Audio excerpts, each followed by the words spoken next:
When the spotlight hit my artwork, I felt proud for the first time in a long time. But that feeling didn't last. The crowd suddenly shifted, and I turned just in time to see my husband walk into the gallery holding another woman's hand. She looked straight at me, lifted her chin, and with this sharp little smirk asked, "Is she one of your fans?" The whole room heard her. People stopped whispering. Some stared at me with pity, others with curiosity. And in that single moment, everything inside me cracked.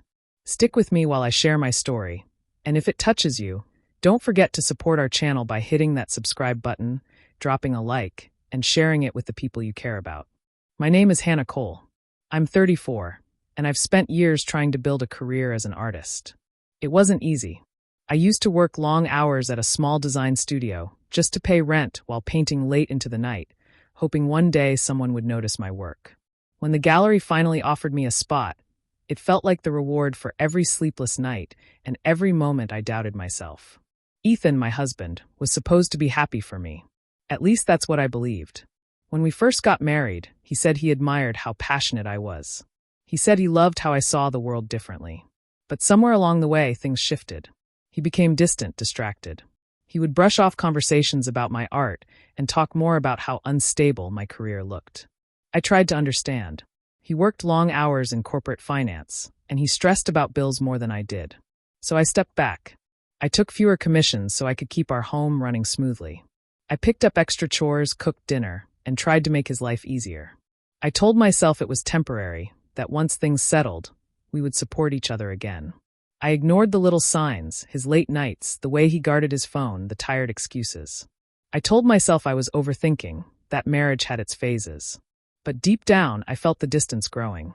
I felt it when he sighed every time I mentioned the gallery show. I felt it when he told me he probably couldn't make the opening because he had an important work meeting. I didn't argue. I didn't want to seem selfish. Instead, I smiled and said I understood. That night, as I set up my pieces in the gallery, I kept wishing he would surprise me. I wanted him there. I wanted him to see what I had built with years of struggle.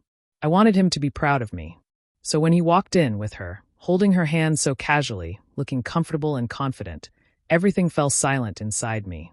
The woman at his side stared at me like she already knew who I was, like she had been waiting for this moment. And Ethan, he didn't even look ashamed. That was the moment I realized something had been wrong for a long time, and I had been too loyal, too hopeful, to see it. It didn't happen all at once.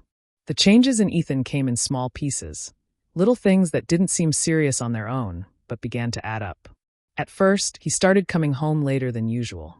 He always had a reason, meetings that ran long, a client who needed something last minute, traffic, a coworker who just wouldn't stop talking.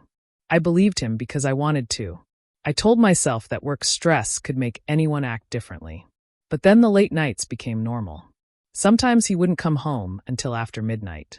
He would walk in smelling like a mix of his usual cologne and a soft floral perfume I didn't recognize. When I asked about it, he brushed it off and said he probably walked past someone at the office.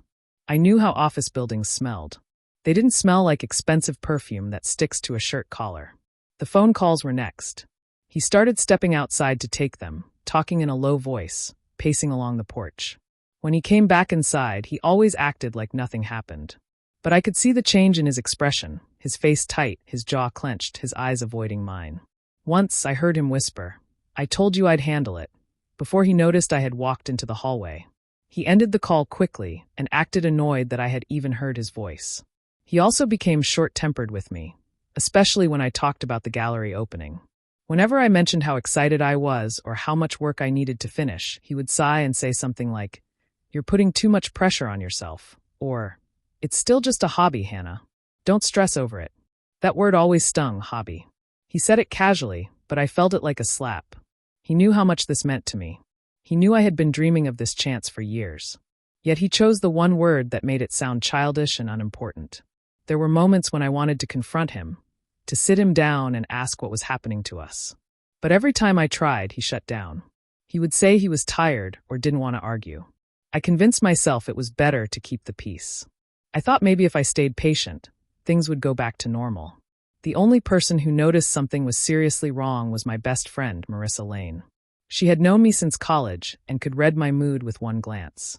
One day at the cafe, she watched me stir my coffee without drinking it and said, "You're not okay.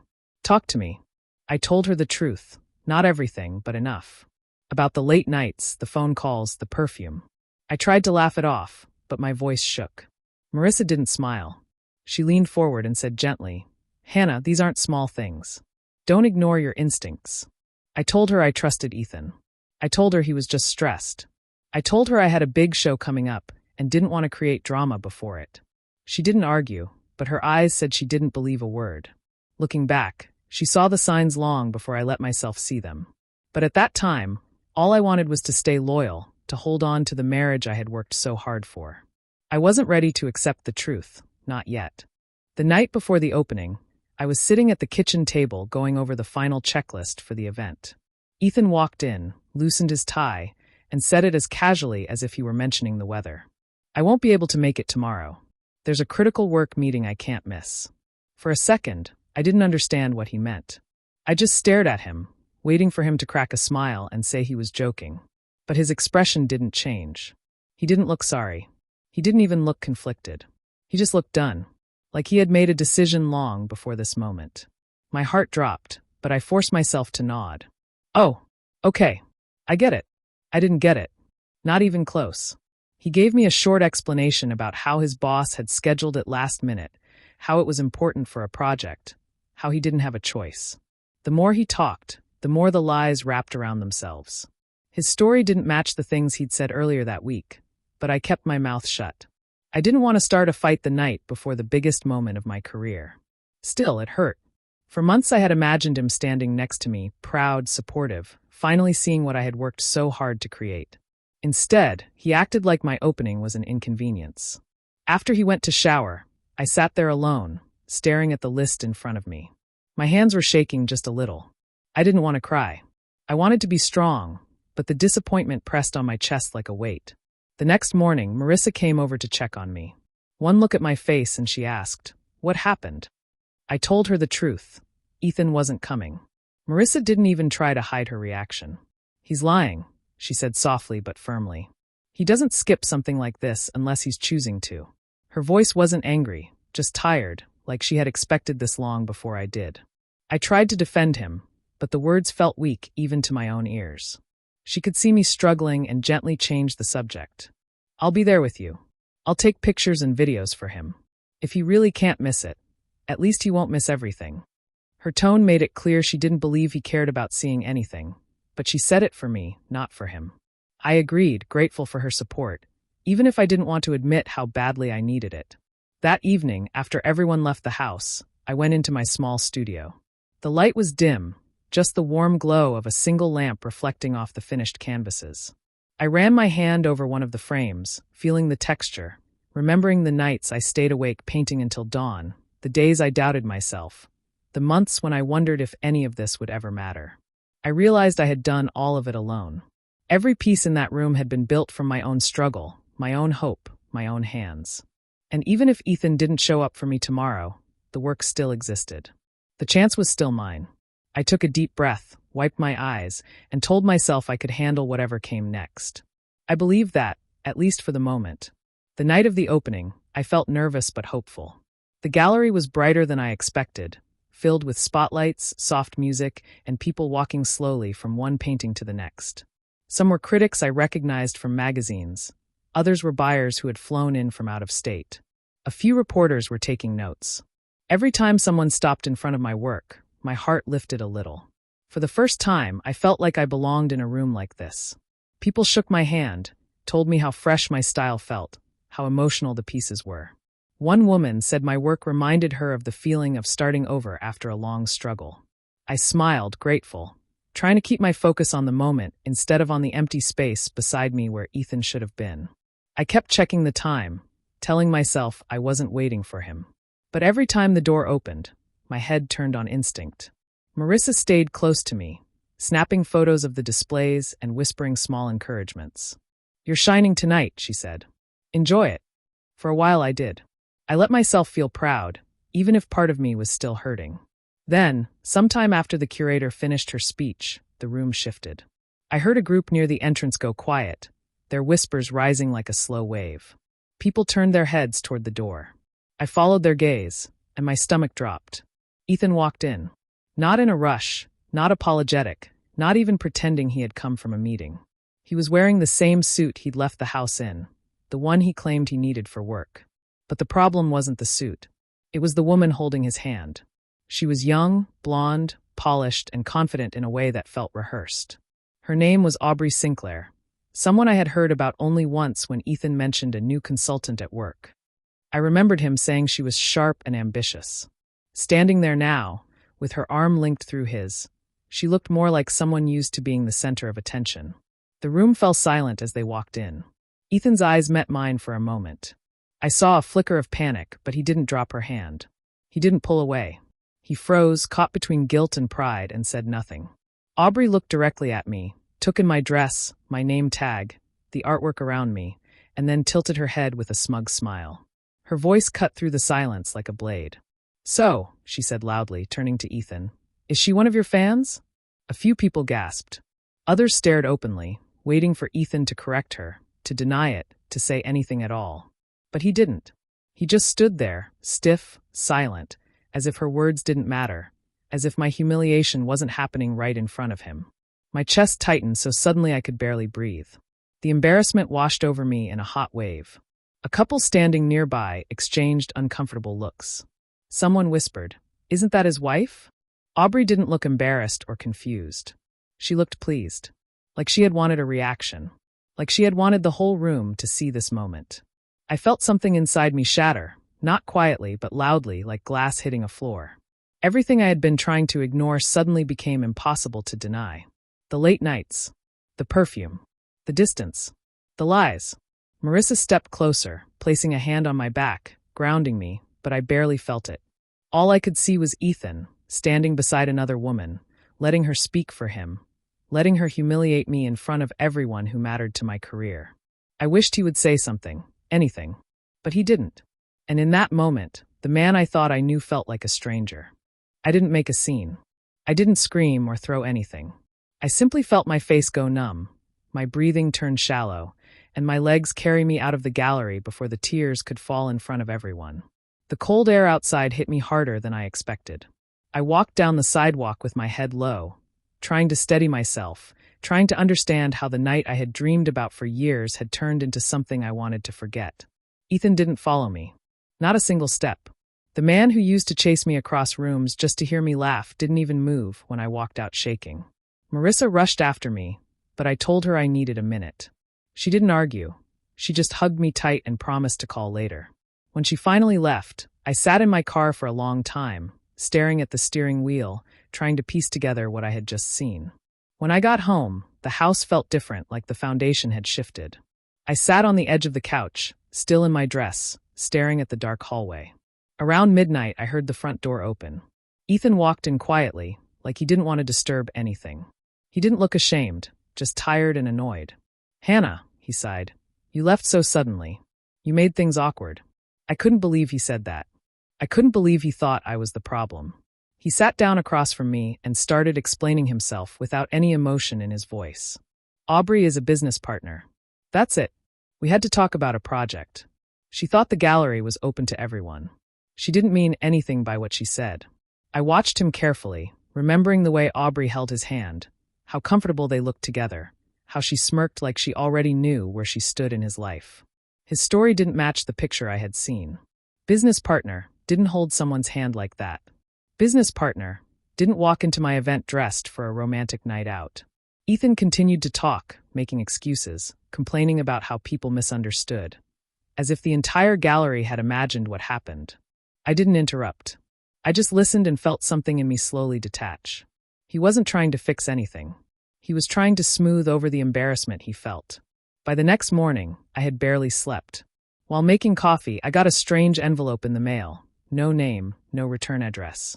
Inside was a single printed receipt from a hotel downtown. It had Ethan's name on it. The date was a week before the gallery opening.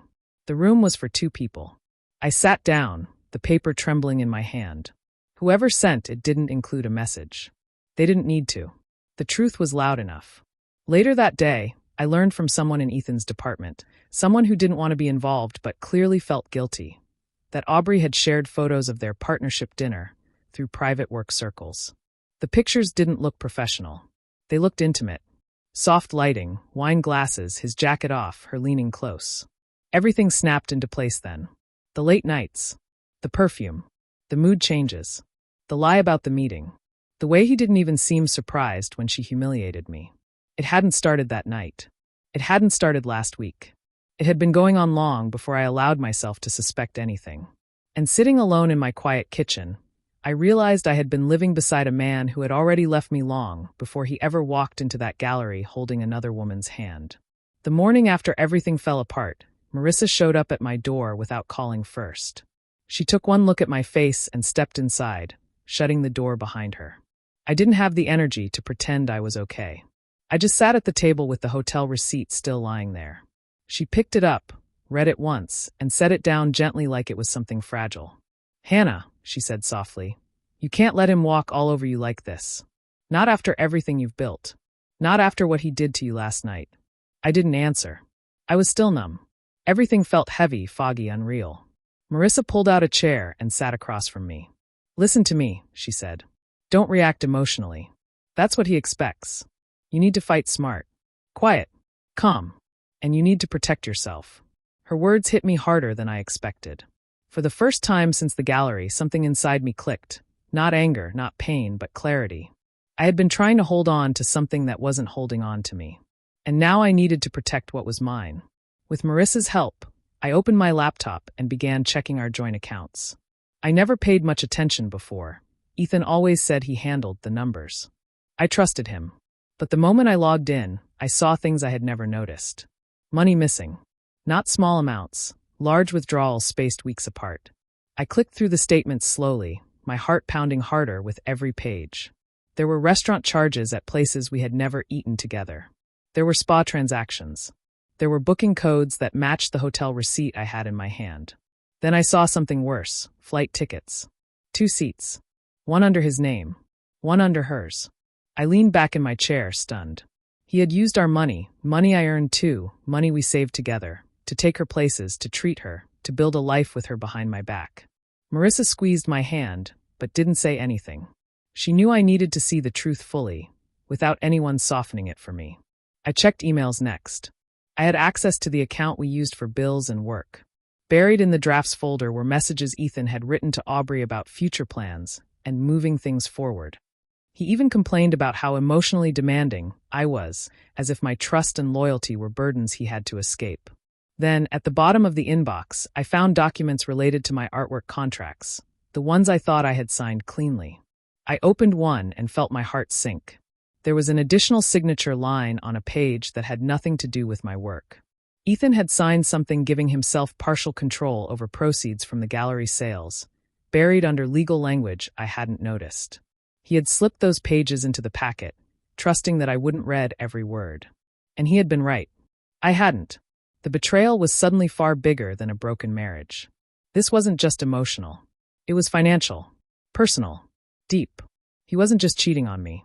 He was taking from me, using me, planning a future with someone else using money and opportunities one worked for. When I finally looked up, Marissa said quietly, "Now you know. Now you see the whole picture." I nodded, wiping a tear with the back of my hand. It didn't matter how much it hurt. I couldn't be the woman who cried while someone else tore her life apart. "I'm done being blind," I whispered. And for the first time in days, I meant it. The next morning, I woke up with a strange sense of calm. The pain was still there, but it felt sharper, cleaner, like it had turned into something I could use. I didn't tell Ethan what I had found. I didn't ask questions or demand explanations. Instead, I made coffee, moved quietly around the kitchen, and let him believe I was still the same woman who accepted his excuses. He didn't notice the change. He barely looked at me. As soon as he left for work, I called an attorney Marissa recommended, Robert Maddox. She said he was honest, sharp, and experienced with complicated financial cases. He agreed to meet me that same afternoon. When I walked into his office, I felt small and embarrassed, but Robert listened without interrupting. I handed him the hotel receipt, the bank statements, the flight bookings, and copies of my contract documents.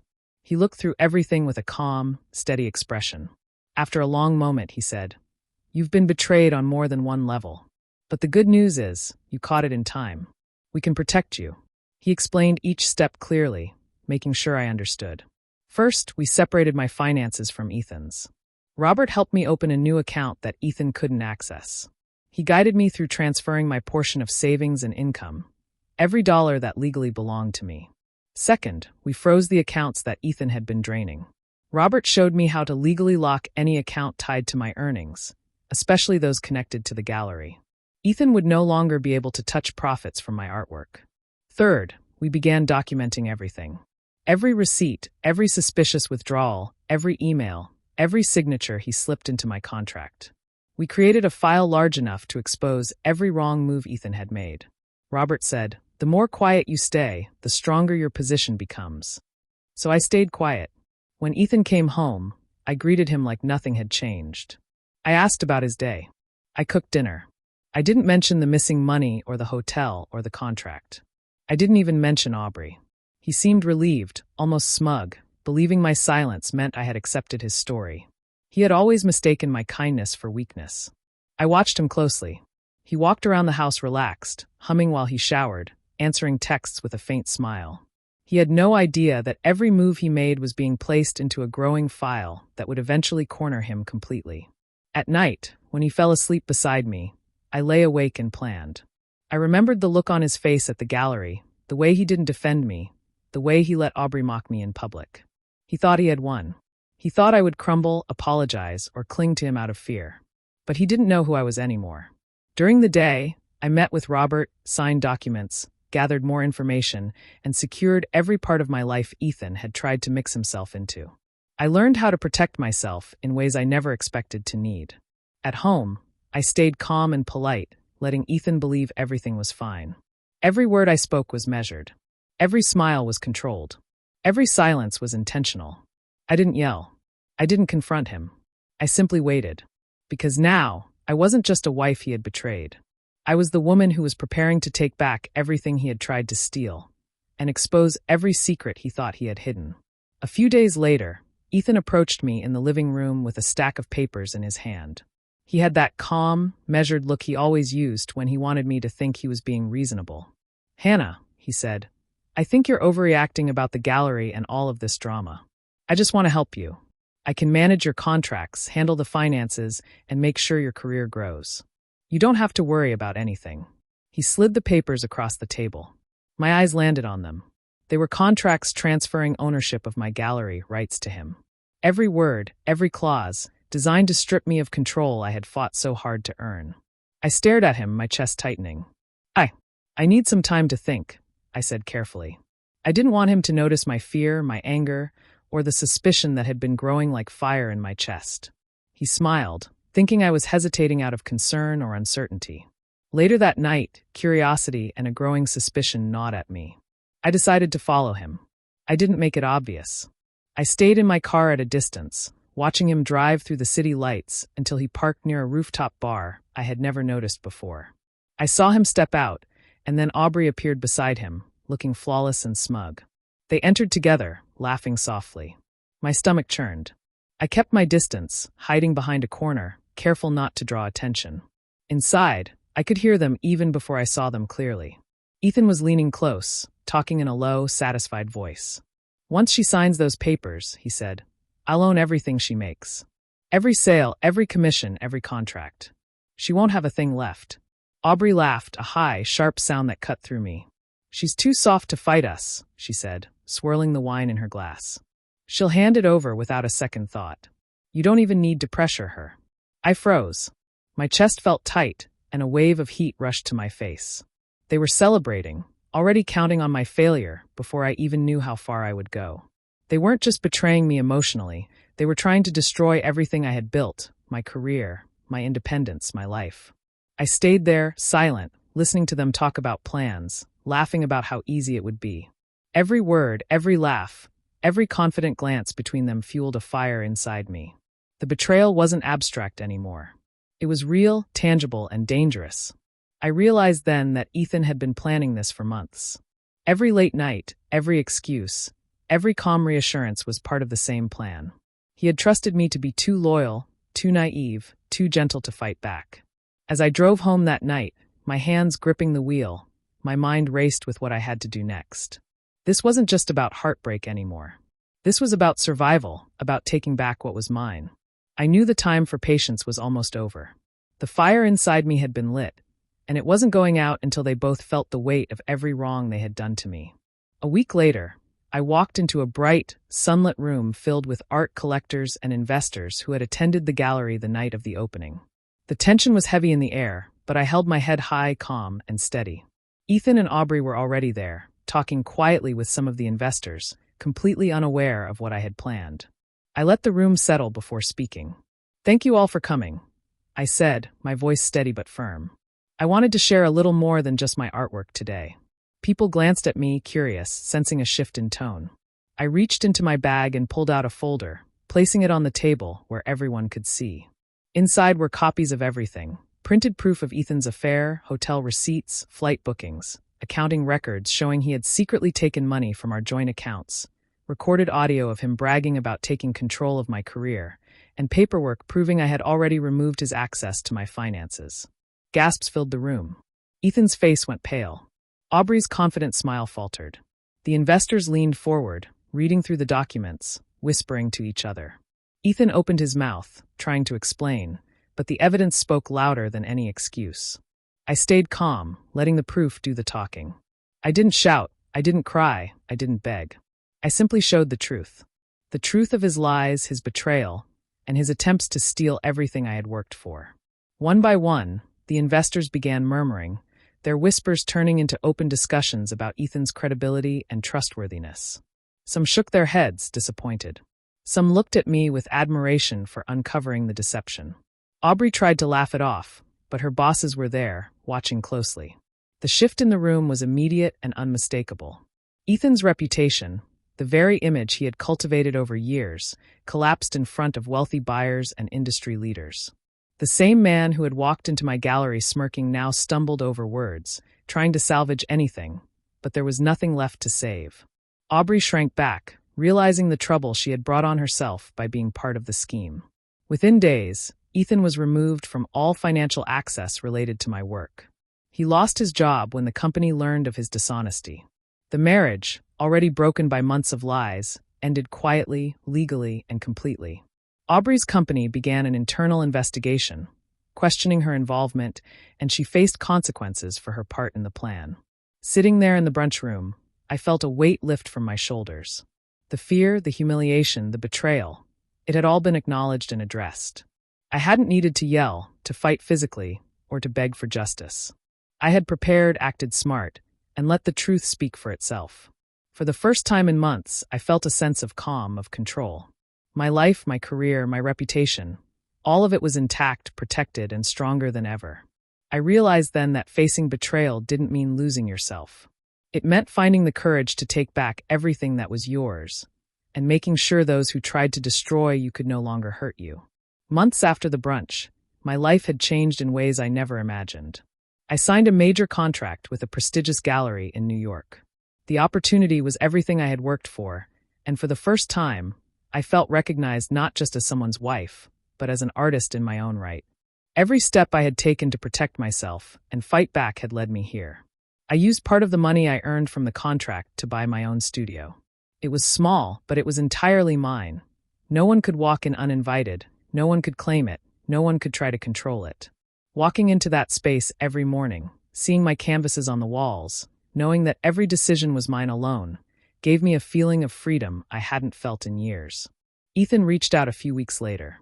He left messages, emails, even tried to come to my studio, apologizing, saying he was sorry for everything, that he had made mistakes, that he wanted a second chance. By then, I didn't recognize him anymore. The man who had humiliated me in front of the gallery, who had lied and stolen from me, who had planned to take my career from me. He had no power over me. When he showed up at the door one morning, I stood there calm, collected. I looked at him and said nothing. Then I closed the door, literally and emotionally. There was no anger, no screaming, no begging. I didn't need any of it. I had regained my voice, my power, and my life. In the months since, I reflected often on what had happened. The humiliation at the gallery, the lies, the betrayal, they had all been crushing at the time. But looking back, I could see how they shaped me. They forced me to fight smart, to stand firm, to protect what was mine. They taught me strength I didn't know I had. They showed me that pain, if faced directly, could be transformed into power. I thought about Aubrey and Ethan, both of whom had tried to destroy me. Aubrey's career faced questions because of her choices, and Ethan lost everything he had counted on, both at home and at work. I didn't need revenge in the dramatic sense. Life had already delivered the consequences. My role had been to protect myself, and I had done it. Now, when I walk through my studio, I feel a quiet pride. I remember that night in the gallery, standing in the spotlight while Ethan held another woman's hand. I remember the sting, the disbelief, the heartbreak. But I also remember the clarity that followed, the courage to fight back, and the eventual triumph. Pain had been my teacher, betrayal my catalyst, and persistence my weapon. I had rebuilt myself from the ruins they tried to leave behind. My art flourished, my independence thrived, and my life moved forward on my terms. I am no longer the woman who waited for someone else to protect or support me. I am the woman who stood up, took control, and made sure that those who tried to break her paid the price. Not out of anger, but because I refused to let anyone define my worth. And in that, I found freedom, power, and peace.